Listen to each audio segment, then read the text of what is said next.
ಗೆಳೆಯರೆ, ಇವತ್ತಿಗೆ ಭಾರತವು ಬಾಂಗ್ಲಾದೇಶದ ಸುತ್ತಲೂ ಬಲವಾದ ಭಾರತೀಯ ಸೇನಾ ನೆಲೆಗಳನ್ನು ಸಿದ್ಧಪಡಿಸಿದ್ದು, ಅದು ಭೂಮಿ, ಆಕಾಶ ಅಥವಾ ಸಮುದ್ರವಾಗಿರಬಹುದು.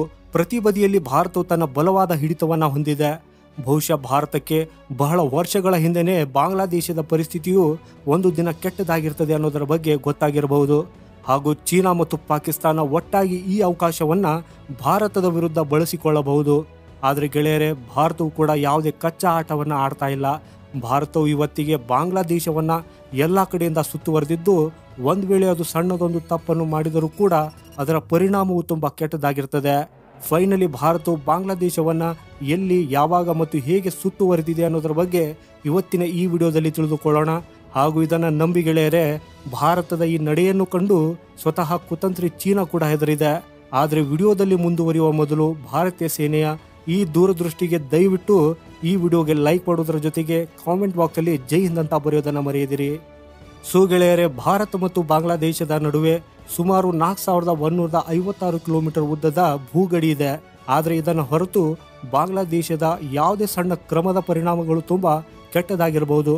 ಅದಕ್ಕಾಗಿ ಯಾವುದೇ ಅಹಿತಕರ ಪರಿಸ್ಥಿತಿಯನ್ನು ಎದುರಿಸಲು ಈಗಾಗಲೇ ಭಾರತವು ಬಾಂಗ್ಲಾದೇಶದ ಸುತ್ತಲೂ ತನ್ನ ಪ್ರಬಲ ಸೇನಾ ನೆಲೆಗಳನ್ನು ಸ್ಥಾಪಿಸಿದೆ. ಬಾಂಗ್ಲಾದೇಶದ ಗಡಿಯಲ್ಲಿ ಭಾರತವು ಅನೇಕ ಮಹತ್ವಪೂರ್ಣ ಮಿಲಿಟರಿ ಬೇಸನ್ನು ನಿರ್ಮಿಸಿದೆ. ಅದು ಭಾರತೀಯ ವಾಯುಪಡೆಯ ನೆಲೆಗಳೇ ಆಗಿರಲಿ, ಸೇನಾ ನೌಕಾಪಡೆಯ ನೆಲೆಗಳೇ ಆಗಿರಲಿ ಅಥವಾ ಭದ್ರತಾ ಪಡೆಗಳ ನೆಲೆಗಳು, ಈ ಎಲ್ಲವನ್ನು ಬಾಂಗ್ಲಾದೇಶದ ಗಡಿಯಲ್ಲಿ ನಿಯೋಜಿಸಲಾಗಿದೆ. ಹಸಿಮರಾ, ಬಾಗ್ಡೋಗ್ರಾ, ಪಾನ್ಗಾಡ್ ಮತ್ತು ಕಲೈಕೊಂಡ ಏರ್ಫೋರ್ಸ್ ಬೇಸ್ ಬಾಂಗ್ಲಾದೇಶದ ಗಡಿಯಿಂದ ಕೆಲವೇ ಕಿಲೋಮೀಟರ್ ದೂರದಲ್ಲಿವೆ. ಇದನ್ನು ಹೊರತು ಬಿನ್ನಾಗುಡಿ ಕಂಟೈನ್ಮೆಂಟ್, ಮಿಸಾಮಾ ಆರ್ಮಿ ಬೇಸ್ ಮತ್ತು ರಂಗಿಯಾ ಆರ್ಮಿ ಬೇಸ್ಗಳು ಬಾಂಗ್ಲಾದೇಶದ ಗಡಿಗೆ ಬಹಳ ಹತ್ತಿರದಲ್ಲಿವೆ.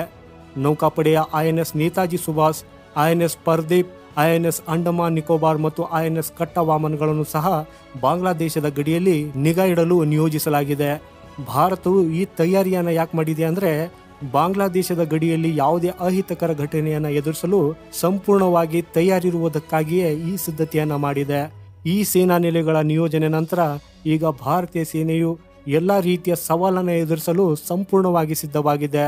ಹಾಗೂ ಯಾವುದೇ ಪರಿಸ್ಥಿತಿಯಲ್ಲಿ ತ್ವರಿತ ಪ್ರತಿಕ್ರಿಯೆ ನೀಡುವ ಸಾಮರ್ಥ್ಯವಿರುವ ಭಾರತೀಯ ವಾಯುಪಡೆಯ ನೆಲೆಗಳಲ್ಲಿ ಹೆಲಿಕಾಪ್ಟರ್ಗಳನ್ನು ಕೂಡ ನಿಯೋಜಿಸಲಾಗಿದೆ. ಯಾವುದೇ ಪರಿಸ್ಥಿತಿಯಲ್ಲಿ ತಕ್ಷಣ ಕ್ರಮ ಕೈಗೊಳ್ಳಲು ಸೇನಾ ನೆಲೆಗಳಲ್ಲಿ ಆಧುನಿಕ ಶಸ್ತ್ರಾಸ್ತ್ರಗಳು ಮತ್ತು ಉಪಕರಣಗಳನ್ನು ಕೂಡ ನಿಯೋಜಿಸಲಾಗಿದೆ. ಪ್ರಸ್ತುತ ಬಾಂಗ್ಲಾದೇಶದೊಳಗೆ ರಾಜಕೀಯ ಮತ್ತು ಸಾಮಾಜಿಕ ಉದ್ವಿಗ್ನತೆಯ ಪರಿಸ್ಥಿತಿ ಇದೆ. ಶೇಖ್ ಹಸೀನಾ ಸರ್ಕಾರದ ವಿರುದ್ಧ ಪ್ರತಿಭಟನೆಗಳು ಮತ್ತು ಅಶಾಂತಿ ಮುಂದುವರೆದಿದ್ದು, ಈ ಪರಿಸ್ಥಿತಿಯ ಲಾಭವನ್ನು ಪಡೆಯಲು ಚೀನಾ ಮತ್ತು ಪಾಕಿಸ್ತಾನವು ತಮ್ಮ ಚಟುವಟಿಕೆಯನ್ನು ಕೂಡ ಹೆಚ್ಚಿಸುತ್ತಿವೆ. ಭಾರತದ ವಿರುದ್ಧ ಬಾಂಗ್ಲಾದೇಶವನ್ನು ಪ್ರಚೋದಿಸಲು ಚೀನಾ ಮತ್ತು ಪಾಕಿಸ್ತಾನವು ಪ್ರಯತ್ನಿಸುತ್ತಿವೆ.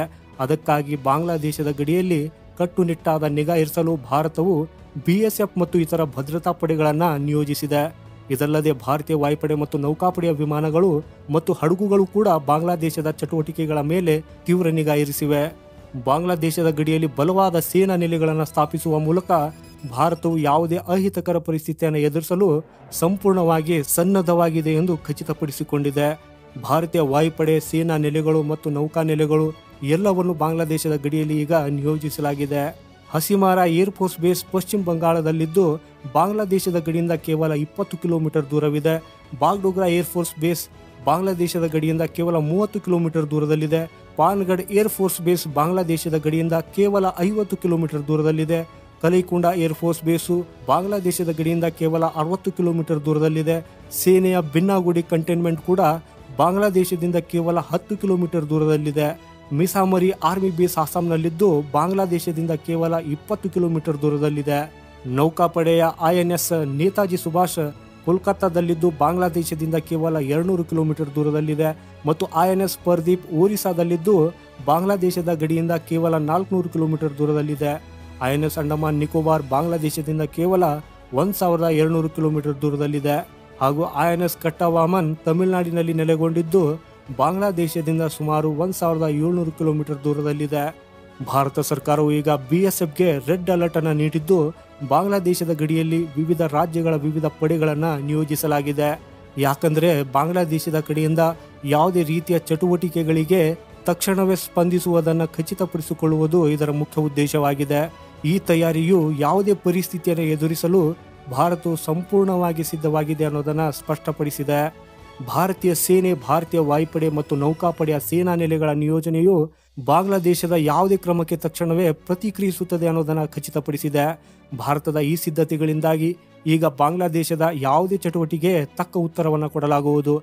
ಅದಕ್ಕಾಗಿ ಈಗ ಭಾರತೀಯ ಸೇನೆ, ವಾಯುಪಡೆ ಮತ್ತು ನೌಕಾಪಡೆಯ ಸಿಬ್ಬಂದಿಗಳು ಎಲ್ಲ ರೀತಿಯ ಪರಿಸ್ಥಿತಿಯನ್ನು ಎದುರಿಸಲು ಸಂಪೂರ್ಣ ಸನ್ನದ್ಧರಾಗಿದ್ದಾರೆ.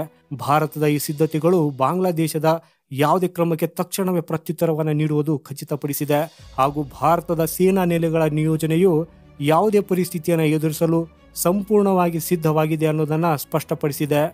ಇದರ ಬಗ್ಗೆ ನಿಮ್ಮ ಅಭಿಪ್ರಾಯ ಏನು ಅನ್ನೋದನ್ನು ಕಮೆಂಟ್ ಬಾಕ್ಸಲ್ಲಿ ಖಂಡಿತ ನಮಗೆ ಕಮೆಂಟ್ ಮಾಡಿ ತಿಳಿಸಿ. ಈ ವಿಡಿಯೋ ನಿಮಗೆ ಇಷ್ಟವಾದರೆ ಒಂದು ಲೈಕ್ ಜೊತೆಗೆ ಚಾನೆಲ್ ಸಬ್ಸ್ಕ್ರೈಬ್ ಮಾಡೋದನ್ನು ಮರೆಯದಿರಿ. ಯಾಕಂದರೆ ನಮ್ಮ ಎಲ್ಲ ಅಪ್ಡೇಟ್ಸ್ಗಳು ನಿಮಗೆ ಸಿಗುತ್ತಲಿರಲಿ.